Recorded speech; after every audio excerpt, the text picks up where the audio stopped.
तो देखो। So hey guys and welcome to another video of my channel. तो जब से वांडाविजन के एक एपिसोड में अगाथा हार्कनेस ने कहा है कि स्कारलेट विच सोर्सरर सुप्रीम से भी ज़्यादा पावरफुल है, तब से मार्वल के फैंस के बीच ये बहस छिड़ गई है कि डॉक्टर स्ट्रेंज और वांडा में से ज़्यादा पावरफुल कौन है। एंड ट्रस्ट मी गाइस, ये टॉपिक काफ़ी ज़्यादा कॉम्प्लिकेटेड एंड काफ़ी ज़्यादा इंटरेस्टिंग है, तो मैंने सोचा कि मैं इस पर एक वर्सेस वीडियो बना देता हूँ। So now without wasting any more time, चलिए वीडियो को शुरू करते हैं।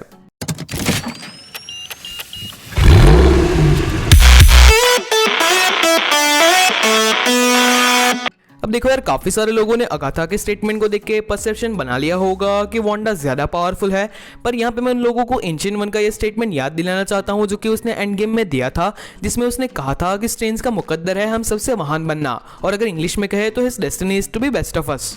एंड अगेन अगर हम बात करें मार्वल सिनेमैटिक यूनिवर्स के फ्यूचर की, तो वहाँ पे इस स्टेटमेंट के मायने काफ़ी ज़्यादा है, और हम यहाँ पे क्लियरली देख सकते हैं कि अगाथा और एंशिएंट वन के स्टेटमेंट में काफ़ी ज़्यादा कॉन्ट्राडिक्शन है। तो अब इन दोनों में से किसकी बात ज़्यादा सही है, ये एक और बड़ा क्वेश्चन है। एंड इसलिए मैंने कहा कि ये टॉपिक काफ़ी ज़्यादा कॉम्प्लिकेटेड है एंड काफ़ी ज़्यादा इंटरेस्टिंग भी है, तो मेक श्योर कि आप इस वीडियो को एंड तक देखें। एंड मैं यहाँ पे एक और चीज़ ऐड करना चाहता हूँ कि हम जानते ही है कि थॉर कैप्टन अमेरिका से हर एस्पेक्ट में ज़्यादा पावरफुल है, बट फिर भी थैनोस के साथ हुई एंड गेम की फाइट में कैप्टन अमेरिका थॉर से ज़्यादा इफेक्टिव थे।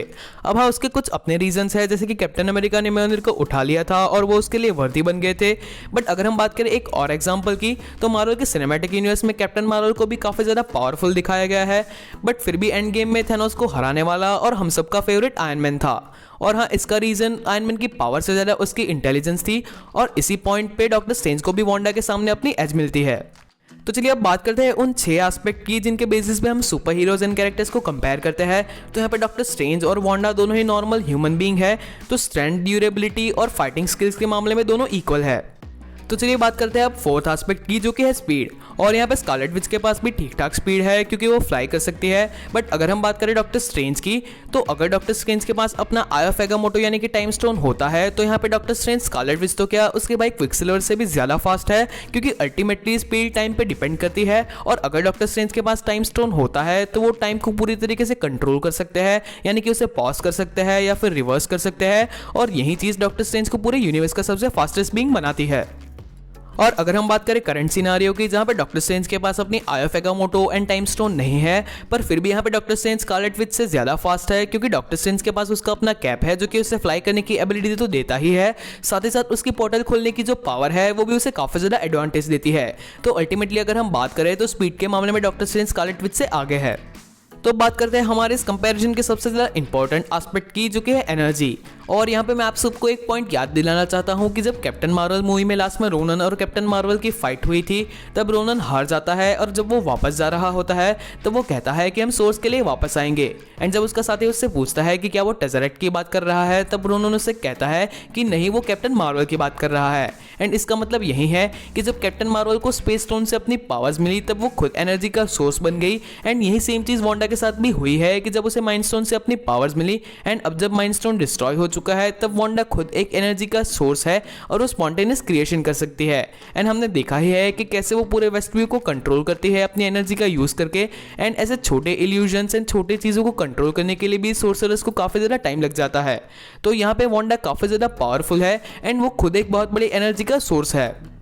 And on the same way अगर मैं बात करूँ डॉक्टर स्ट्रेंज की, तो डॉक्टर स्ट्रेंज कोई एनर्जी का सोर्स तो नहीं है, पर वो भी एनर्जी मैनिपुलेशन में काफ़ी ज़्यादा एक्सपर्ट है। और हमने कॉमिक में और मूवी में देखा ही है कि डॉक्टर स्ट्रेंज विशांति, एगामोटो और साइटोरेक जैसे काफ़ी पावरफुल बीइंग्स और काफ़ी पावरफुल सोर्स की एनर्जी को चेंज कर सकते हैं और उनका वेपन्स की तरह यूज़ कर सकते हैं। और इसका अगर मुझे कोई एग्जाम्पल देना है, तो मैं क्रिम्सन बैंड ऑफ साइटोरेक का एग्जाम्पल दे सकता हूँ। या फिर अगर बात करें डॉक्टर स्ट्रेंज की अदर एबिलिटीज़ की, तो डॉक्टर स्ट्रेंज डायमेंशंस की और उनकी एनर्जी के बारे में भी काफ़ी ज़्यादा नॉलेज रखते हैं, और वो मिरर डायमेंशन और डार्क डायमेंशन जैसे डायमेंशंस का यूज़ पहले भी कर चुके हैं। तो फाइनली अगर बात करें एनर्जी की, तो डॉक्टर स्ट्रेंज एनर्जी मैनिपुलेशन में काफ़ी ज़्यादा एक्सपर्ट है, पर यहाँ पे वांडा खुद एक एनर्जी का सोर्स है। और अगर हमें सिर्फ इन दोनों कैरेक्टर का कंपैरिजन एनर्जी के बेसिस पे करना होगा, तो यहाँ पे डॉक्टर स्ट्रेंज के लिए वांडा को हराना काफ़ी ज़्यादा मुश्किल होगा, और यहाँ पे वांडा के पास स्लाइटली एक एज है। तो बात करते हैं इस वीडियो के मेन और सबसे ज़्यादा डिसाइडिंग फैक्टर की, जो कि है नॉलेज। क्योंकि पोटेंशियल होना एक चीज़ है, पर अपने पोटेंशियल और पावर्स को यूज़ करना उससे ज़्यादा इंपॉर्टेंट है, और अपने पावर्स को यूज़ करने की विजडम आपको नॉलेज ही देता है। थोड़ा प्रवचन टाइप हो गया नहीं? तो इन शॉर्ट मैं ये कहना चाहता हूँ कि मार्वल के सिनेमैटिक यूनिवर्स में और भी पावरफुल कैरेक्टर्स थे, बट फिर भी वो आयरन मैन था जिसने अपने इंटेलिजेंस का यूज़ किया और थैनोस को डिफीट किया। And on the same way justice league में भी काफ़ी ज़्यादा पावरफुल मेंबर्स है, जैसे कि सुपरमैन, वंडर वुमन और शज़ाम, पर फिर भी वो बैटमैन है जो कि जस्टिस लीग को लीड करता है। और यहाँ पे टोनी स्टार्क और ब्रूस वेन यानी कि आयरन मैन और बैटमैन एक नॉर्मल इंसान ही है, बट फिर भी उनकी इंटेलिजेंस एंड उनकी नॉलेज उन्हें पावर्स देती है और उन्हें हमारा फेवरेट बनाती है। और यही same point doctor Stephen Strange यानी कि डॉक्टर स्ट्रेंज पे भी लागू होता है। डॉक्टर स्ट्रेंज ने कमरताज की पूरी लाइब्रेरी को स्टडी किया है, एंशिएंट वन से काफ़ी ज़्यादा नॉलेज ली है और मिस्टिकल वर्ल्ड के काफ़ी सारे सीक्रेट्स को जाना है, और फिर वो बने हैं सबसे पावरफुल सोर्सरर, या फिर हम कह सकते हैं sorcerer supreme. And doctor strange की इंटेलिजेंस का एग्जांपल हमने तब देखा था जब इन्फिनिटी वॉर और एंड गेम में डॉक्टर स्ट्रेंज ने करोड़ों पॉसिबिलिटीज़ को देखा था, और उसमें एक ही पॉसिबिलिटी ऐसी थी जहाँ पे सुपर हीरोज जीत रहे थे, एंड डॉक्टर स्ट्रेंज ने सारे सुपर हीरोज को गाइड किया एंड उस एक पॉसिबिलिटी को पॉसिबल बनाया। तो अगर हम बात करें वांडा की, तो वांडा ने अभी अभी एक्सप्लोर किया है कि वो एक विच है, और जैसे कि अगाथा ने कहा था कि उसे स्पेल्स के बारे में बेसिक नॉलेज भी नहीं है। एंड अगाथा ने तो ये भी कहा था कि power is not your problem is knowledge. और यहाँ पे डॉक्टर स्ट्रेंज वांडा से काफ़ी ज़्यादा आगे है। बट हाँ, फिलहाल एपिसोड के एंडिंग में हमने देखा था कि वांडा ने एक छोटा सा रूइन स्पेल कास्ट किया था, और यहाँ पे वांडा बुक ऑफ होर्ड को भी स्टडी कर रही है, तो ये सिनारियो फ्यूचर में चेंज हो सकता है। बट अगर बात करें रीसेंट की, तो यहाँ पे डॉक्टर स्ट्रेंज वांडा से नॉलेज के मामले में काफ़ी ज़्यादा आगे है। तो इस वीडियो के कंक्लूजन में मैं इतना ही कहूंगा कि अगाथा ने ऐसा कहा था कि स्कारलेट विच सोर्सरर सुप्रीम से ज़्यादा पावरफुल होती है, बट वांडा ने अभी अपनी स्कारलेट विच की सारी पावर्स को एक्सप्लोर नहीं किया है। और अगर बात करें डॉक्टर स्ट्रेंज की, तो एंशिएंट वन ने कहा है कि वो बाकी सारे सोर्सरर सुप्रीम से भी ज़्यादा महान बनेगा। तो इस स्टेटमेंट को लेकर ऐसा कहना कि वांडा डॉक्टर स्ट्रेंज से ज़्यादा पावरफुल है, ये काफ़ी ज़्यादा गलत है। एंड आई थिंक कि नॉलेज आपकी ट्रू पावर होती है। So that's it for today guys. अगर आपको आज का वीडियो अच्छा लगा हो तो इसे लाइक कीजिए, शेयर कीजिए, और अगर यहाँ पे नए हो तो इस चैनल को सब्सक्राइब कीजिए। तो चलिए मिलते हैं हमारे अगले वीडियो में।